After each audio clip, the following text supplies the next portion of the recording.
salaam mbokku Sénégal mbokku àdduna encore une fois man la seen doomu ndey maa ñëw pour waxtaan ak yéen di leen naan vendredi mubarak di leen jox seen wàccuwaay ca ajuma bi ñu bokk. ma bëggoon ñu waxtaan tuuti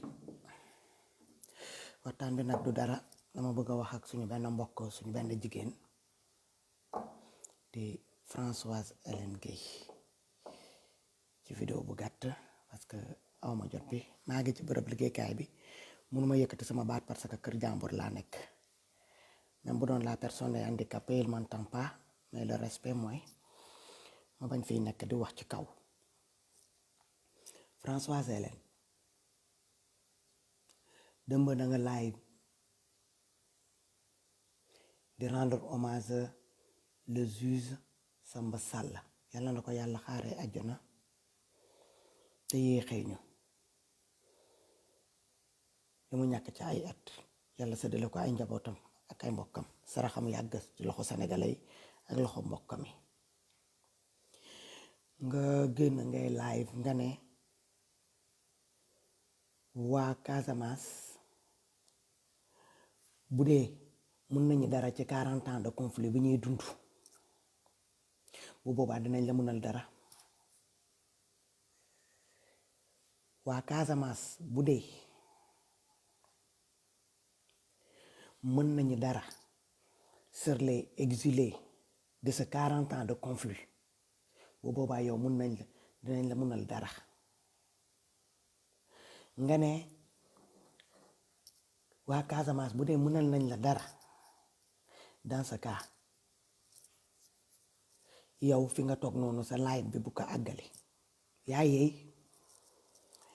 live bi dama yeewu ci suba ma gis ni que ne live bi danga kaa dindi def ko ñaari coupure nga def ko ñaari vidéo sa live bu dëmb bi danga kaa def ñaari vidéo yi nga téléchargé dugalaat ko ci sa biir page bokkut ak sa live bu dëmb bi fi nga ko commencé. gis nga Françoise tooñ dafa baaxut de te yow yaa ngi tooñ danga boole ay mbir ci mbirum politique yu bokkut. Françoise Hélène danga boole affaire de religion ci biiru politique nga dem ci départ bi nii ñu wuy si la dem ba ci kanam ñi gis ni que ni yow dafa am li ngay ut gaa yi rocceeku bàyyi la boobu amoo ci ndam nga taxawaat génn nga fii def des propagations sur des uns sur les autres diw du sénégalais la diw fële la jóge départ bi nit ñi topp la ci dem ba ci kanam nit ñi rocceekuwaat bàyyaat la. léegi encore yaa ngi commencé ci affaire de régionalisme ay diw fële la dëkk waa région bële waa nale yow lan mooy yoonu waa Casamance yi ci problème mu dee le juge Samba Sall lu ci yoonu waa Casamance ci dee le juge Samba Sall lu ci yoonu Ousmane Sonko wala waa Pastef yi wala patriote yi ci dee juge Samba Sall. les déplacés de la Casamance ñi ngay wax noonu lan mooy seen yoon ci deewu Samba Sall juge. gis nga tooñ dafa baaxut ñun nag Casamance ça fait 40 ans comme ni nga ko waxee dëmb ci sa kanam caméra ñi teg ñu fitna boo xamante ne ñun xamuñu bopp bi xamuñu jeen bi doomi Casamance yi ba tey mënuñoo gis suñu bopp ci suñu biir région. ñu teg fitna sont pas en mesure taxaw jàkkaarloo ak ñun wax ñu dëgg bi ñu di ko mun di sooxaale ak moom di jéem a xool nan la ñuy def pour construire notre belle région qui est la Casamance dañuy am lépp yàlla may ñu lépp la verdure des forêts magnifiques ñu am océan am fleuve am des sous-sols gorgés de l'eau potable. François tey kenn mënatul dugg jeunesse Sénégal Casamance yi mënatuñu dugg ci àll bi ne dañuy dagg ci bant yi ils préfèrent privilégier la déforestation au compte des Chinois que plutôt ñuy bàyyi doomi Casamance yi dugg dagg ak seen quelques troncs d'arbres bi dem jaay ko fajee ko seen soxla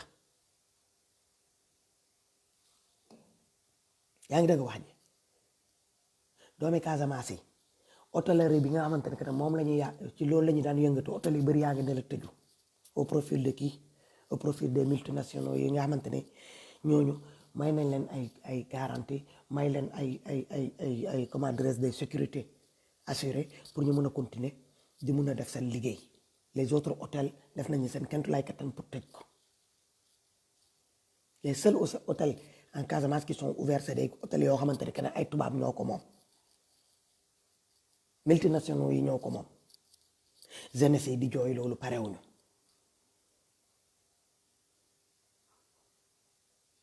ñi dem ci wàllu béy bi Casamance tous nos rizières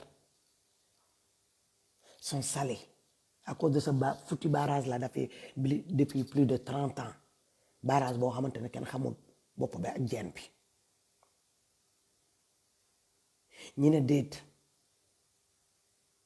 suñu géej bi jël suñu tefes bi jox ko chinois yi muy Kafountine muy Cap Skirring chinois yi ñoo fa nekk di def seen loi di def lu leen neex ñooy dagg lu leen neex ñooy dem napp ji lu leen neex lu ñu soxlawul ñu jël ko ñu sànni ko jeunesse Casamance yi di ko muñ yaa ngi dëgg wax ci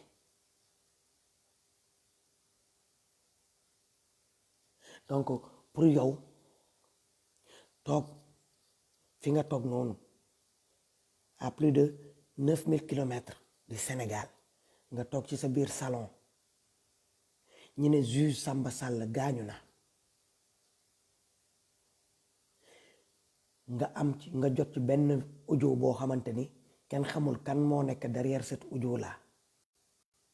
kooku du jubilé deewu juge Samba Sall loolu kooku la concerné defal sa kentu lay kattan nga xam identifier la personne qui s'est cachée derrière cet audio là que plutôt d'accuser toute une raison ngay accuser toute une raison di accuser ay nit yi dëkk ci ay région di dund lu métti depuis plus de 40 ans comme ni mu ko waxee du sa président du kenn ci biir Sénégal ku mun a taxaw ne la exactement lii mooy conflit Casamance bi te lii moo ciy solution bi ñun ñu ngi def suñu kentu lay kattan comment faire pour vivre ensemble pour ñu bañ ñoo jaxase lu suñu maam yi dundoon ñun ñu bañ koo dund ñun les générations futures générations yi bu suñu doom yi war a ñëw bugg a passer tamit ce même message à nos futurs enfants yow nga toog fële masawoo waa Casamance trouver loo leen solution ci seen conflit bii nga xamante ne 40 ans la durée yow defuloo benn social pour dem jàppale say déplacés là de cette conflit casamançaise nga toog nga leen di xas nga leen di jéem a xas say vidéo ma lay laaj est-ce que yow nit nga yow sa xol bi est-ce que xolu nit nga yor wax nga ko sa biir vidéo nga ne damaa sonn sax mais il fallait que ma génn ma wax gis nga wax c'est pas obligatoire c'est pas forcé tu n'es pas obligé tout le temps di génn di wax mel ni ku saf saw dangaa wax ba sa mâchoire bi di gën a développé mu jëbi sa jëmeñ ji xoolal sa forme kanam bi V lan la jox V nii la def ne V te dama gis ni que ni yow tu confonds politique et la haine yow tu trônes une haine envers Ousmane Sonko te haine boobu dafa am niveau bu mu la tollu boo defut attention di nga gaañ sa bopp di nga lor sa bopp boo deful attention François di nga lor sa bopp di nga gaañ sa bopp tu sais pourquoi gis nga haine lu muy yàqal doomi aadama moo bëri lu mu koy defaral xam nga lan moo tax depuis bi nga commencé sa combat bi depuis 2017 ba léegi munoo ci am ndam parce que yow sa combat bi c'est pas un combat noble Quand tu combats quelque chose, tu oublies le côté éthique et le côté moral et le côté humain. Tu as tendance à tout mélanger. Yo, da ngay focus tellement sur la personne, après ça devient tellement une obsession. Gisotoo ko comme un adversaire, tu le vois comme un ennemi à abattre, à faire disparaître. Foofu la ce problème yi nekk. C'est pour cela un de tes combats que tu vas entreprendre sur terre va te mener à la victoire. Loolu dama la koy wax nga xam ko. Parce que tu as un cœur haineux, tu as un regard haineux, tu as un vocabulaire haineux. Toi, tu as tendance à mélanger les uns et les autres. Toi, tu es pur que la radio des trois collines là, Talon Rwanda. Yo, tu es pur que ces gens-là. Parce que yo, tu es partout. Tu es dans la religion, tu es dans le régionalisme, tu es dans l'ethnicisme. Toi, tu pointes les gens du doigt en leur disant que toi, tu es sénégalais, toi, tu n'es pas sénégalais, moi, je suis sénégalais et toi, tu n'es pas sénégalais. Toi, tu as le droit de parler au Sénégal, l'autre n'a pas le droit de parler au Sénégal, mais tu te prends pour qui? En général, les gens qui sont tout le temps en train de pointer les gens du doigt, toi, tu es sénégalais, toi, tu n'es pas sénégalais, toi, tu es ça, toi, tu n'es pas ça. C'est des gens que eux-mêmes, ils se posent des questions s'ils sont vraiment des Sénégalais. Moi, je me pose la question, est-ce que ce n'est pas toi qui n'es pas, qui n'est pas sénégalais? Est-ce que il y a un problème d'identité? Parce que ce que tu es en train de faire là, pointer les uns et les autres du doigt en leur disant que tu n'es pas sénégalais, tu es ça, tu es ça. Est-ce que ce n'est pas toi qui n'es pas en quête? Est-ce que ce n'est pas toi qui cherches tes origines? Est-ce que ce n'est pas toi qui est en recherche de tes vraies origines? Parce que boo xamoon sa véritable origine nga xam fi nga jóge, tu vas même pas, en tant que femme, comme tu le dis, intellectuelle et tout, tous les grands intellectuels, tu ne les vois pas déblater sur des origines des uns et des autres. Voilà sur se lancer dans des régionalismes ou bien dans l'ethnicisme, à la quête de l'identitaire des uns et des autres. Non. Toi, tu es une vraie raciste. Tu es une vraie facho. Yow baaxoo ci kër baaxoo ci àll nit ñi saaga nañ la fii terewul nga changé xas nañ la terewul nga changé lu nee la leen nit ñi wax taxul nga gis nga xàmmee. Tu es sombré dans une dépression chronique. Tu es sombré dans une obsession chronique. Tu es sombré dans une haine chronique en toi de la personne Ousmane Sonko avec le succès de Pastef. Le succès de Pastef, le succès du président Ousmane Sonko, ça t'a rendu tellement haineux, ça t'a rendu tellement chronique dans ta haine, ça t'a rendu tellement chronique dans ta façon de le parler, dans ta façon de le... Non, mais quand tu parles Ousmane Sonko, on dirait que man boy wax ak mom damay tiit damay naan est-ce qu'elle confond pas politique et la haine? Mais yow Ousmane Sonko xamula Françoise Hélène wàccal doomi jàmbur bi ngaangal mu daanu.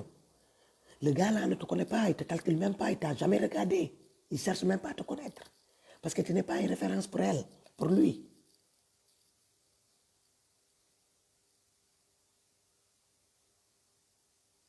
Bokku leen dara yak Ousmane Sonko comme le jour et la nuit.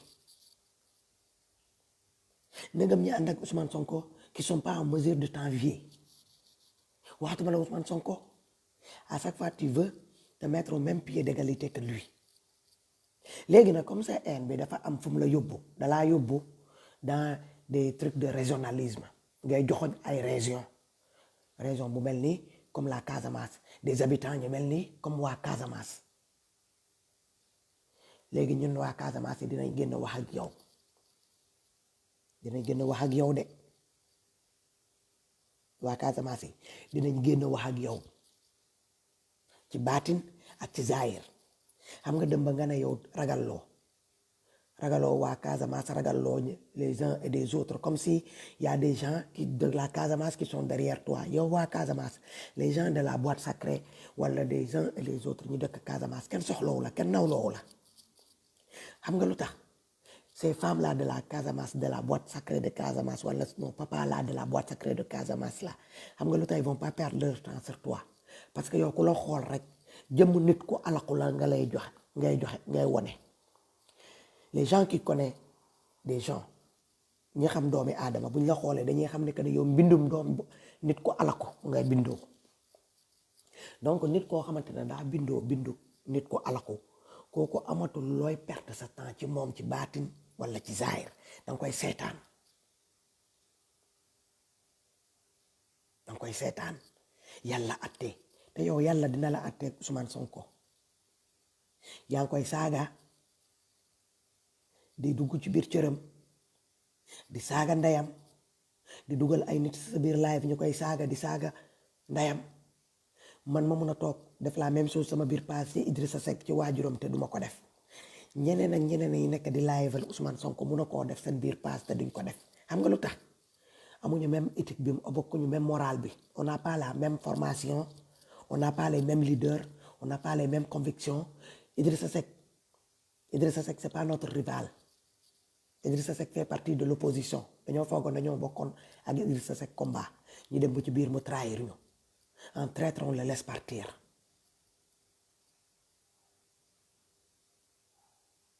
donc yow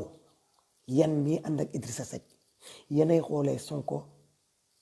ak seen bëtu jalousie seen bëtu haine seen bët des personnes aigries seen bët des personnes fâcheuses boo leen toogee ni ngeen di waxee regarde vous avez demandé justice à Adji Sarr yàlla wuy si na leen là le juge qui a le dossier qui est en possession du dossier de Adji Sarr qui a mis Sonko sous contrôle judiciaire yàlla attee na même bu doon il était malade yàlla attee na le juge là moom am na beneen dossier bu koy xaar ak yàlla subhanahu wa taala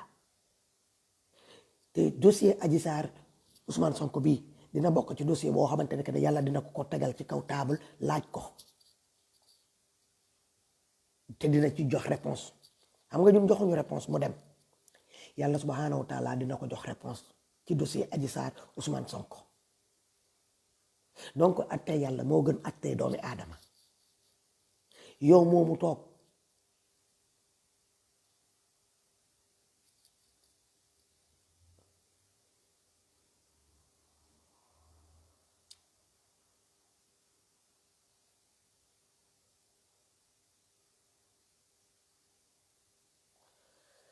yow miy toog di ci wax nga ne tiituloo ragalloo lan moo la génnee dëmb malgré ta fatigue pourquoi tu es sorti pour parler sur ce dossier là encore pourquoi tu es obsédé sur la personne Ousmane Sonko sur le succès Ousmane Sonko pourquoi tu es obsédé sur la personne sur les gens de Pastef ku mel ni ñoom El Malick Awareva pourquoi tu es obsédé par leur succès le succès de Pastef et les dirigeants de Pastef c'est parce que tu ne les digères pas. Là où toi tu as fait échec, eux ils ont réussi. Au lieu de te poser la question pourquoi eux, pas moi. Essayez de regarder ce qui ne va pas dans ta vie, ta langage. Nga nettoyer sa xol. Defaraat sa langage. Sa côté haineux boobu nga génnee ko teg ko ne. Xoolaat li ngay def ak li ngay wax. Parce que politique naam am nga ci droit. ànd ak leader naam am nga ci droit mais ça te donne pas le droit d'être haineux envers les autres ça te donne pas le droit d'être méchant égoïste obsédé par les autres non ba ngay dugg ci yeneen dérive yi lépp nga fi def t'as fait le total t'es la seule femme sénégalaise bu toog ci réseaux sociaux yi yore tel discours haineux am boobu xol bu dëgër bu bon bu soxor bu ñuul ci doomi aadama yow koo jàpp doo ko bàyyi yow mi wax nga ko dëmm sa dalay jàpp mu gis ne que ni sa mbokk yaa ngi jóg di def di daabaa pour mun laa rëccal mu jàpp ci yàlla mu bàyyi la mu dem seeti feneen keneen ku muy lekk. mais yow da nga raw sa dëmma yow jalaayir sa bi nga xamante ne que mooy ñëw di jël si ay ruu doomi aadama yow yaa ko gën a dëgër fit. yow boo amoon xam-xam yow di nga doon rey Ousmane rey ñi àndoon ak Ousmane yépp pour mu bañ a exister mais fa nga juumee. justice bi ngeen di laaj pour Adji Sarr justice bi di ngeen ko am ndaxte xam nga lu tax yàlla subhanahu wa taala mooy ñoo attee lii te mi ngi koy attee te yow toogal nga xaar sa tuur ci baatin ak ci zaahir loolu du ci man du ci Ousmane du ci waa Pastef yi du ci patriote yi ñii di laay loolu sa diggante ak suñu borom la parce que yow da ngay tooñ te kuy tooñ yàlla àndut ak yow. yow da ngay sos te kuy sos yàlla àndut ak yow. yow da ngay dingaat te kuy dingaat yàlla àndut ak moom. yow da ngay xeebaate te kuy xeebaate yàlla àndut ak moom.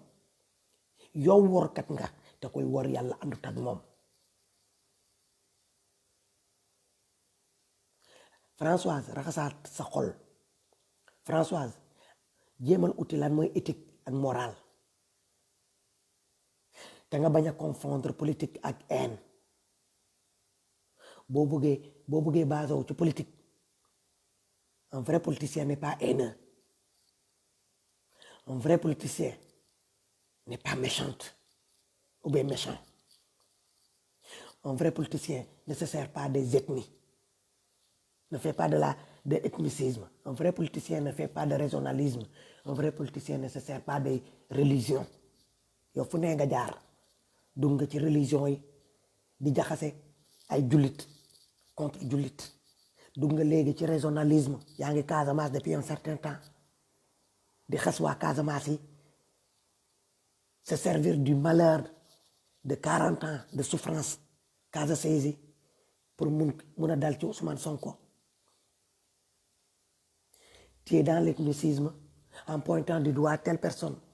est sénégalais, telle personne n'est pas sénégalais. Mais toi qui te dis que tu es sénégalais 100%, est-ce que tu sais d'où tu viens? Le Sénégal, c'est un pays qui a été peuplé par des uns et des autres venant d'ailleurs. Le Sénégal, c'était un carrefour qui a été peuplé par des gens et des autres, comme États-Unis, comme Hollande, comme la France, comme partout dans le monde. Chaque pays est constitué de métissage. yow sa sant gay du nga ne séeréer nga te ñun gaayee nii ñi xam yëpp sa dee Haalpulaar mais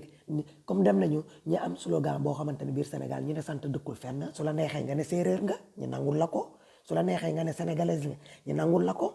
kan nga gis mu toog ci kanam caméra am te muy wax ci turu Ousmane Sonko wala Pastef ku la musa pointé du doigt ne la yow doo sénégalais wala yow doo lii wala doo laa. yow kan nga gis kuy wax ci Ousmane Sonko ku am une telle haine vis-à-vis de Idrissa Seck ban sénégalais nga gis kuy wax ci Idrissa Seck kuy ko wax ci Sénégal ku toog taalal yaayu Idrissa Seck connexion di ko saaga ndey wala saaga ndey Idrissa Seck wala di saaga Idrissa Seck ci biir cëram bu amee vidéo yooyu dagg ko nga teg ko yow ku lay saaga yoo lay saaga kuy saaga sa ndey yoo lay saaga parce que yow da ngay provoquer yow da ngay tooñ. yore say armée de ay nit ñi ngay yónni ñiy dem di tooñ à ton nom. Françoise waa Casamance yi ngay jël dugal ko ci sa biir discours bëggal leen attribuer le mérite de reykatu nit comme ni nga ko waxee dem ba sa biir live ne waa Casamance yi ñoo rey le juge Samba Sarr bu ñu mënee génnee bu ñu mënee effacer les 40 ans de souffrance de guerre bi ñuy subir dans ce cas mën nañ la dara yow tamit bu ñu mënee waa Casamance yi rey Samba Sarr dans tes dires le juge bu ñu mënee éviter les exils mooy gàddaay les uns et des autres Casamance yi dem exiler à cause du conflit Casamance la ba amul bopp amul jeen bu boobaa dañ la mënal dara yow qu'est-ce qui te prouve que ni yow vidéo boobu audio boobu nga teg sénégalais yi dem ba ku dëkk Casamance moo ko def qu'est-ce qui te prouve pas que ni ça vient de quelqu'un de APR wala mu jóge ci réew mi pourquoi pas wala mu doon kenn koo xamante ni que ni le juge la Samba Sarr moo ko condamné woon mettre ko sur mandat de dépôt ñu tëj ko yàqal ko àddunaam yow Samba Sarr kañ nga ko xam il fallait que nga xaar Idi Transmet dugg dans le gouvernement de APR pour te rendre compte que tu connais Samba Sarr. Il y a combien de juges qui sont décédés là? Tu n'as pas fait hommage à ces juges-là. Il fallait que le juge là qui a le dossier de Adji Sarr génn àdduna au lieu de lui rendre hommage comme une vraie femme ou bien quelqu'un boo xamante ne que ni endeuillé mais il fallait que nga raaxaale ci loo xamante ne que ne amut bokkut quand on fait un hommage pour une personne doo tooñ parce que ki ngay defaral hommage kooku daa bëgg nga ñaanal ko nga bokk ko ak mbokk julliti ngeen ñaanal ko ndax suuf mun a sedd ci kawam ndax yàlla jéggal ko ay baakaaram mais pas nga koy util ay noon di ko yokkal yeneen ak yeneen ak yeneen ci kaw li nga xamante ne que moom liggéey na ko ba pare boo wàcc liggéeyam yow munoo di ñaanal néew xamoo nu ñuy ñaanalee doomi aadama bu génn àdduna au contraire yow da ngay ñaanal doomi aadama mu gën a am problème waaye juge bi génn nii problème moom ci biir àdduna bi pare na ci dernier jugement lay xaar moom diggante moom ak yàlla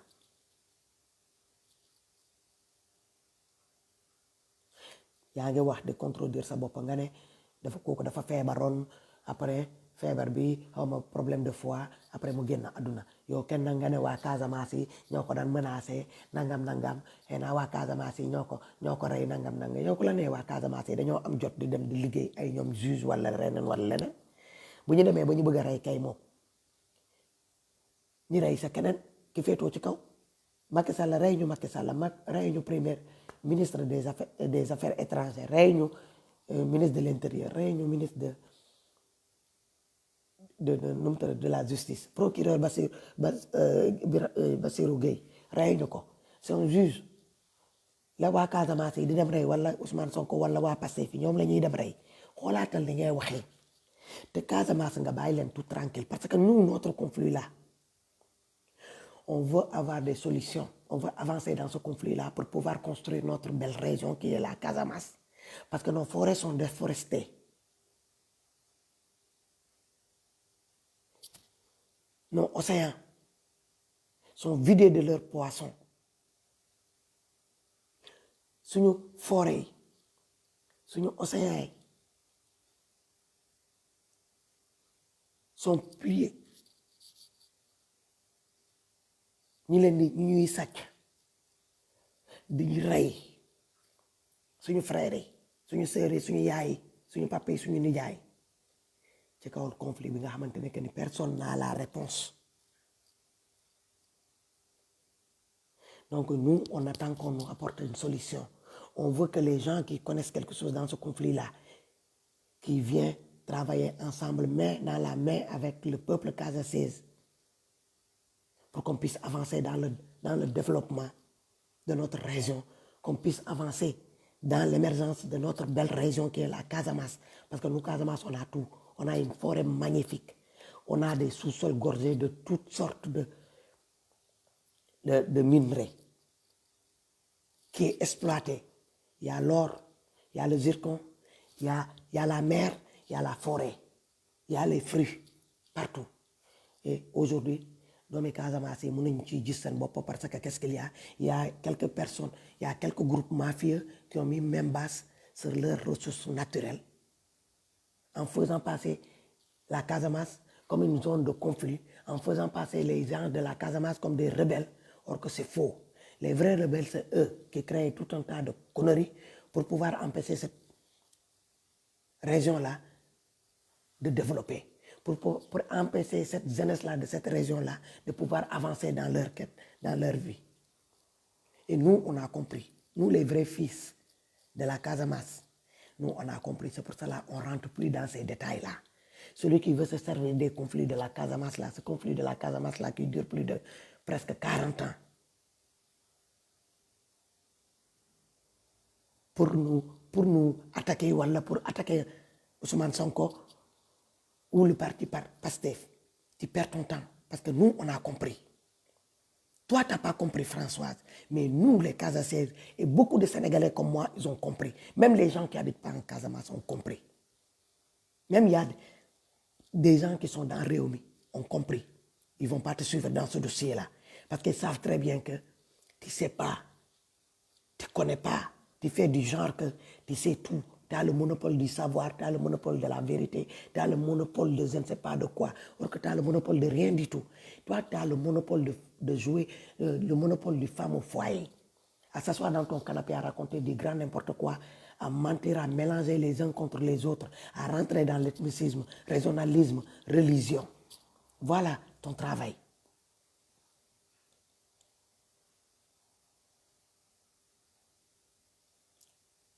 Tu n'es pas politicienne, tu n'es pas faite pour faire la politique, Françoise. Yo, tu n'es pas né pour faire la politique de la politique. Bàyyil politique bi. Bàyyil politique. Te nga xoolal nga arrêté def la politique. Tu sais ce que tu dois faire? Nga créer sa mbootaay yooyu. Nga continuer ci li nga xam mooy lan réunir les uns et des autres, créer des associations kaay la ñuy yàq doomi aadama di saaga comme li nga foofu nga aaye. Ça tu sais bien le faire. Jël ay nit jël sa gang bu ndoo gang yooyu raté comme yow nga ciblé benn nit nga ne leen dem leen ngeen di saaga.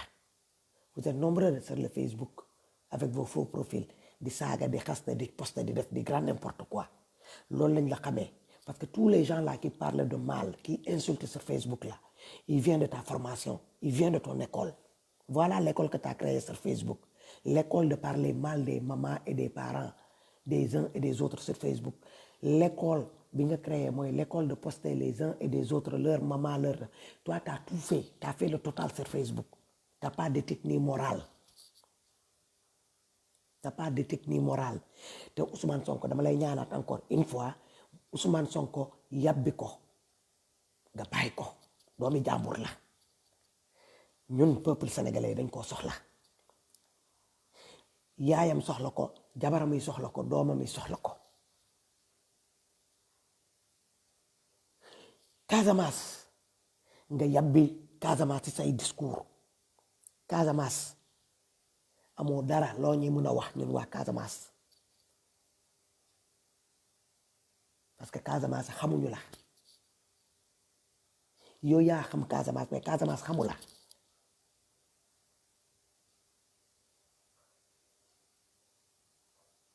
Yàbbil Casamance nga yàbbi conflit Casamance ci sa jëmeñ yow Françoise Hélène bu dee Idrissa Seck nga bëgg a jàppaleel Idrissa Seck te nga bàyyi waa Casamance nga génnee waa Casamance dans tes discours bu dee da ngay tiit di génn di wax bu dee tam sa conscience commencé na la jouer des tours ba yow tu vois des gens de la Casamance partout autour de toi dans tes sommeils tu vois les gens qui ont été déplacés à cause de ce conflit casamançaise là dans tes sommeils. Pose-toi la question pourquoi? Est-ce que yow yaa ngi ci le droit chemin? C'est tout. C'est tout. Man nag kër jàmbur laa nekk maa ngi dóori waar mënuma toog lu yàgg di wax malgré que ni la personne handicapée duy bouger duy def dara mais nit xel mooy nit. Justice pour Adji Sarr ñun nangul nañ leen ko mais ñun dañu ne justice yàlla la ñu soxla yéen a ngi woote justice Adji Sarr xam nga yéen justice doomi aadama ngeen woote ñun ñu taxaw laajal leen xoolal justice ki nga xamante ne que ne moo sàkk Adji Sarr sàkk la sàkk président sàkk képp ku nekk ci kaw suuf di subhanahu wa taala di yàlla. Justice boobu la ñuy laajte xam nga ku ànd ak justice yàlla yemul doole ak koo xamante ne que ne justice moom justice am ci doomi aadama la ko wéer bokku leen doole li ngeen di xeexee ñun justice yàlla la ñu àndal yàlla la ñu àndal ci problème Adji Sarr Ousmane Sonko te képp koo xamante ne dugg nga ci problème Adji Sarr Ousmane Sonko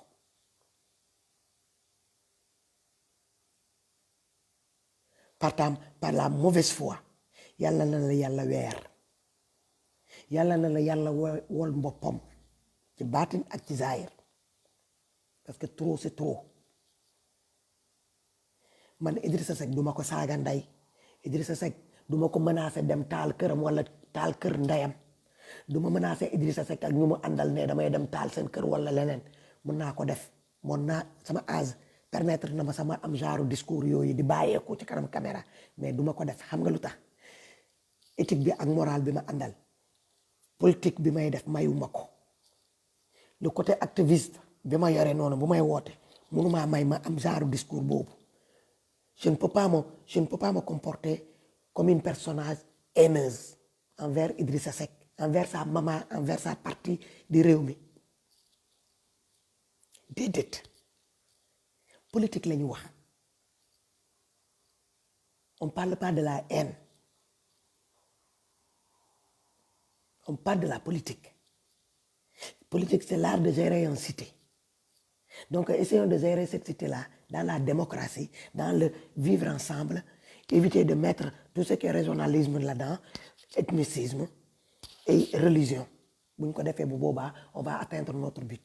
Mais tant qu'on va avancer, il y a la majorité qui avance dans la démocratie, dans le vivre ensemble. Et qu'il y a des minorités qui reculent dans la haine, ethnicisme, régionalisme, religion, vous n'allez pas gagner. Parce que la majorité est déjà devant. Majorité boobu moom la Ousmane Sonko àndal. te Françoise yow da nga dépassé côté boobu yépp yow da nga ñëw nga romb nit ñi haine régionalisme religion ethnicisme nga romb démocratie éthique morale le comment dirais-je l'art de gérer une cité bi nga romb foofu yépp xam nga fan nga nekk te dans la dérive yow da nga saaraan di dem mais nag da nga tiitan et y a de quoi da nga ragal et puis y a de quoi avoir peur parce que yow tooñkat nga te kuy tooñ sa waroo mun a di tëdd di nelaw tu peux pas avoir la conscience tranquille munoo di nelaw yi profonde yooyu yow t'as intérêt ne pas dormir tranquillement parce que yow da ngay tooñ te ñi ngay tooñ dafa bëri ñi nga tooñ yow yaa ngi tooñ bi nga ñëwee ci Facebook bi ba léegi ci tooñ rek nga dëkk di mélanger les uns contre les autres attends-toi à être récompensé un de ces jours Françoise looy gaaw a pati nii yow yaa ngi def say bon depuis combien d'années dem nga dëgg ñu ne le juge bi war a juger le dossier Ousmane Sonko Adji Sarr génn na àdduna rek nga commencé tiit daal sa connexion bu ko jiiñ waa Casamance bu ci joxoñ les exilés là du conflit casamançaise bu ko teg ci Ousmane Sonko ak waa Pastef fi les uns et les autres dans les réseaux sociaux kan moo am sa jot yàllaa ngi ñëw ak cravache am Dieu arrive avec sa cravache yàllaa ngi ñëw ak ceinture am buy ñëw di la chicoter ça sera devant tout le monde quand Dieu va venir te répondre dans ta mauvaise foi là que tu mènes depuis combien de temps concernant Adji Sarr Ousmane Sonko quand Dieu va débarquer chez toi là avec sa ceinture à la main pour te chicoter ça sera devant les uns et les autres waa Casamance dinañ ko fekkee ñi exilé noonu ngay tooñ noonu ci Casamance dinañ ko fekkee Ousmane Sonko dina ko fekkee waa Pastef dinañ ko fekkee ñu nekk ci réseaux sociaux yi ñi ngay toroxal depuis des années dinañ ko fekkee billahi wallahi wal tallahi billahi wallahi wal kitaabi Françoise parce que yow tooñkat nga da nga doon xaar ma taal connexion di la yóbbul sa ndey indil la sa duma ko def je le fais par respect pour waa Casamance je le fais par respect pour moi-même je le fais par respect pour politique bi may mëne je le fais par respect pour le président Ousmane Sonko ak waa Pastef tu mérites même pas nos insultes parce que toi tu t'insultes toute seule xoolal ni la yàlla bindoo nga xolli sa yaram ba mel ni yëre bu ñuul bu ñu xooj ci biir eau de javel nga mel ni ko am problème dermatologue làkk nga sa yaram ba nirootoo ak dara tu perds tes mots tu te contredis dans tes lives toute seule ngay jël ay nit di leen dugal ci biiru sa direct ñi saaga nday Ousmane Sonko di ko saaga quelque chose de mettre président nit koo xamante ni que ni tu dois rien du tout tu connais pas ni Dana ni Ève tu t'acharnes comme ça sur la personne gratuitement parce que qu'est-ce qu'il y a t'as une mauvaise foi qu'est-ce qu'il y a t'es haineux t'es aigri t'es rongé de haine pour son succès pour le succès de son parti c'est ça qui te ronge le même succès que Dieu t'a pas accordé le même peuple que Dieu t'a pas donné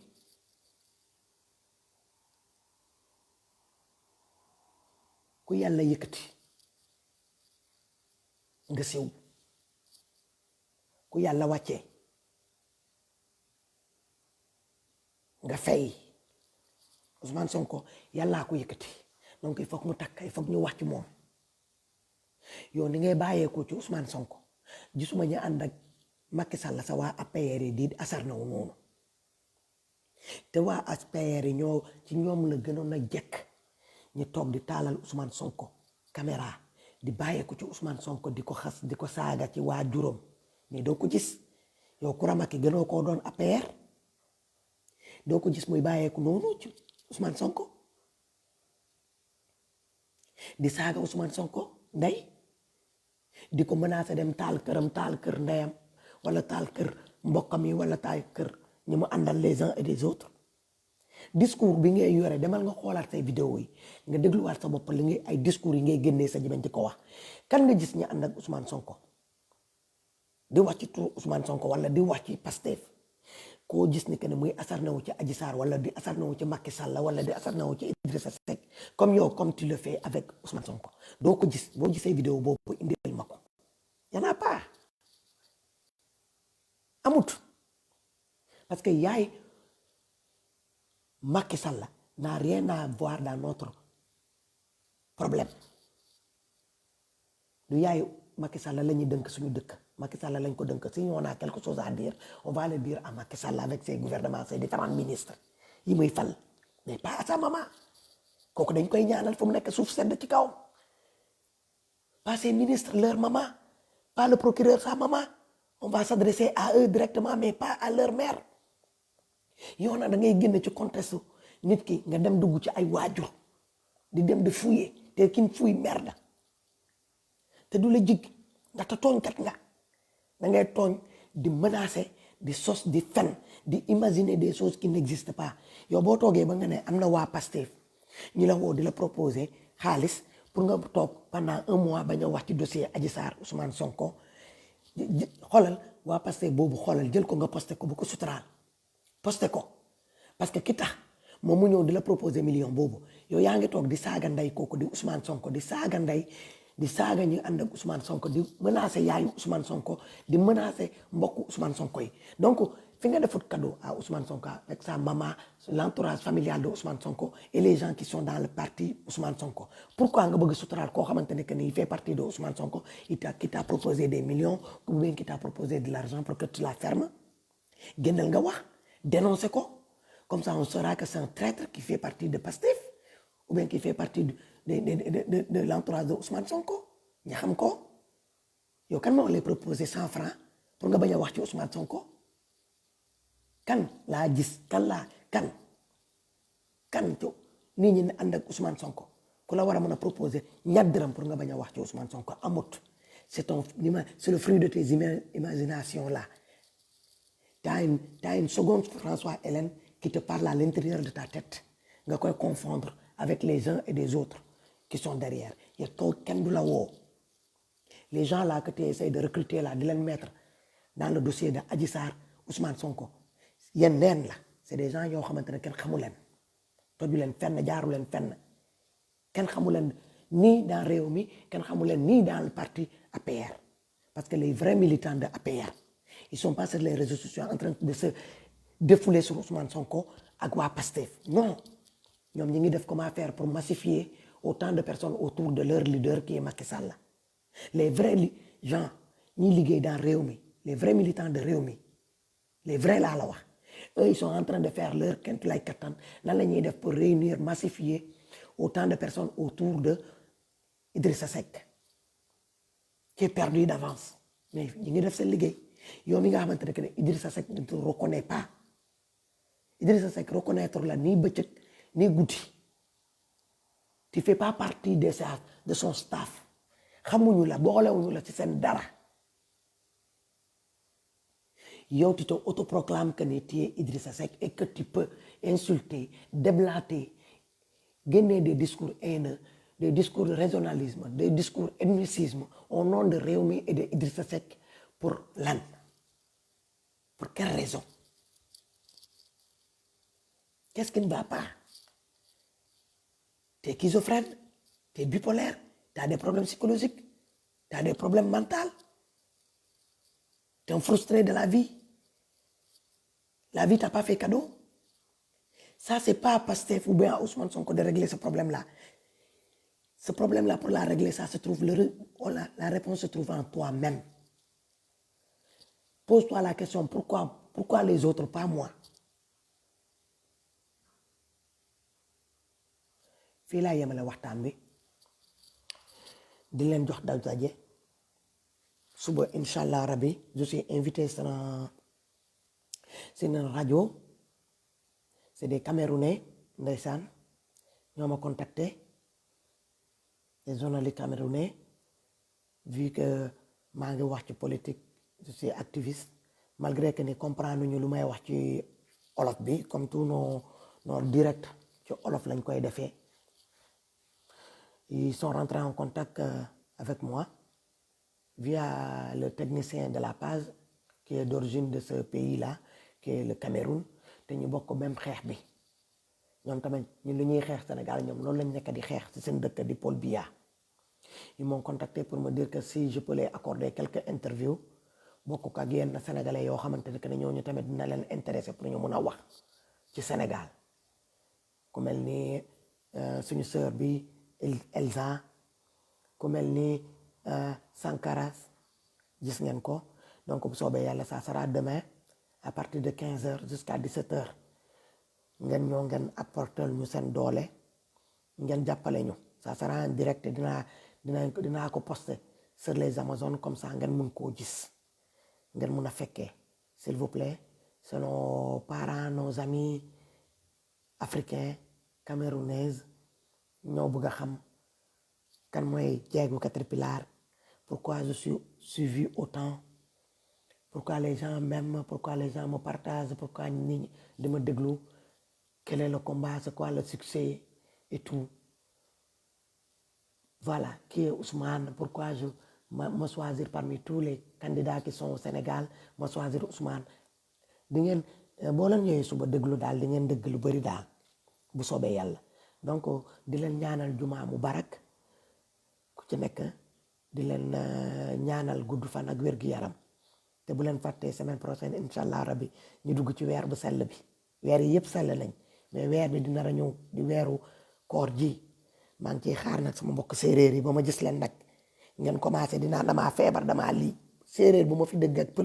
pël bi ma fi dëgg muy naan xooraan na noonu muusu de wala sama biir bi muy métti su ma leen jàppee dinaa leen takk yeewu leen ci saretu kaw makki bi donc gars yi merci beaucoup bonne journée à très bientôt incha allah rabbi